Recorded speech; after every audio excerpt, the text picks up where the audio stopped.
नमस्कार मंडळी, आज आपण बेसन पेरलेली भेंडीची भाजी बनवतोय। ही भाजी जेवढी मस्त दिसते ना, तेवढीच चवीला जबरदस्त आहे आणि पटकन तयार होते।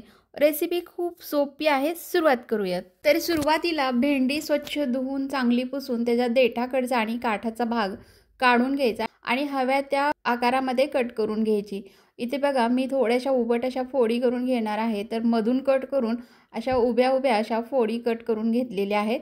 याप्रमाणे ही मी भेंडी चांगली चिरून घेतलेली आहे।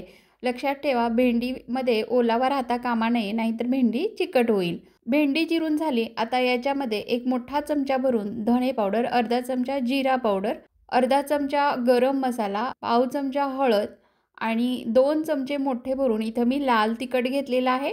तुम्ही तुमच्या तिखटाच्या अंदाजानुसार लाल तिखट वापरू शकताय।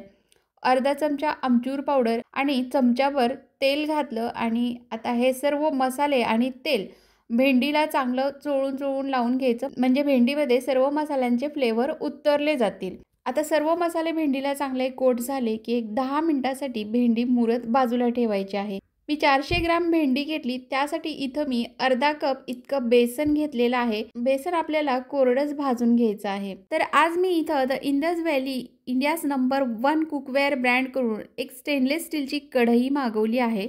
म्हटलं तुम्हालाही दाखवावी, कारण द इंडस व्हॅलीची भांडी उत्तम क्वालिटीच्या फूड ग्रेड मटेरियल पासून तयार केलेली आहेत। वापरायला आणि मेंटेन करायला खूप सोपी आहेत, टॉक्सिन फ्री आहेत। तुमच्या बऱ्याच कमेंट्स येतात की ताई तुम्ही कोणती भांडी वापरता, म्हणजे कसं, तुम्हाला जर ही कढई खरेदी करायची असेल तर कॅप्शनमध्ये लिंक दिली आहे।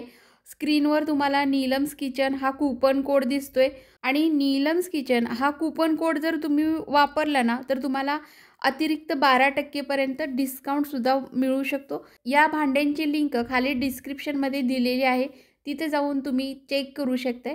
तर गॅसवर मी कढई ठेवलेली आहे आणि कढईमध्ये आपल्याला हे बेसन घालायचं आहे। बेसनामध्ये तेल तूप वगैरे काही घालायचं नाही, कोरडंच बेसन आपल्याला एक 3 ते 4 मिनटं मंद गॅसवर छान असा सुगंध सुटेपर्यंत आणि हलकासा रंग बदलेपर्यंत परतून घ्यायचं आहे। बेसन चांगलं परतून झालं, याला एका प्लेटवरती काढून ठेवलं। आता कढईमध्ये 2 ते 3 पळ्या तेल घातलेलं आहे। या भाजीसाठी तेल थोडंसं जास्त लागतं। याच्यामध्ये अर्धा चमचा मोहरी घातली, मोहरी चांगली तडतडलं की मग याच्यामध्ये अर्धा चमचा जिरं घातलं। जिरंही छान फुललं की याच्यामध्ये कट केलेला लसूण आणि उभा स्लाइस केलेला कांदा घातला। आता हा कांदा आपल्याला हलका सॉफ्ट होईपर्यंत परतून घ्यायचा आहे, खूप जास्त लाल करायची गरज नाही। कांदा चांगला सॉफ्ट परतून झाला। आता याच्यामध्ये मॅरिनेट केलेली आपली भेंडी घालायची आणि हाय फ्लेमवर एक 2 मिनटं भेंडी चांगली परतून घ्यायची, जेणेकरून मसाले भेंडी चांगली परतली जाईल।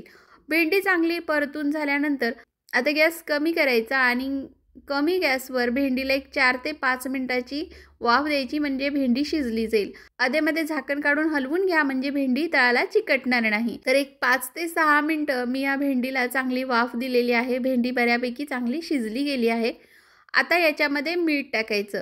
आपण सुरुवातीला मीठ टाकलं नाही, कारण सुरुवातीला मीठ टाकलं की भेंडी चिकट होण्याची शक्यता असते। मीठ टाकून सर्व मसाल्यांबरोबर थोडा वेळ परतून घेतलं। आता याच्यामध्ये आपल्याला बेसन घालायचं आहे, तर बेसन जितकं येईल तितकंच घालायचं आहे। थोडं थोडं करून बेसन घालायचं आणि मिक्स करून घ्यायचं। तर इथं आपण भाजून घेतलेल्यापैकी सर्व बेसन मी या भेंडीमध्ये वापरलेलं आहे। तर भेंडीमध्ये बेसन चांगलं मिक्स करून झालं, चांगलं एकजीव करून झालं की गॅस कमीच ठेवायचा आणि कमी गॅसवर झाकण ठेवून एक 4 ते 5 मिनिटं वाफवून घ्यायचं, म्हणजे बेसनसुद्धा छान असं शिजलं जाईल।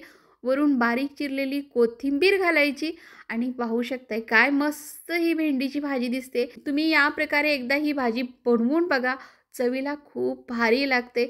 कशी वाटली तुम्हाला माझी आजची रेसिपी? आवडली असेल तर एकदा जरूर ट्राय करा। जास्तीत जास्त रेसिपी तुमच्या मित्रपरिवारासोबत शेअर करा। पुन्हा भेटूयात नवीन रेसिपीसोबत, तोपर्यंत मस्त खा आणि स्वस्त राहा। धन्यवाद।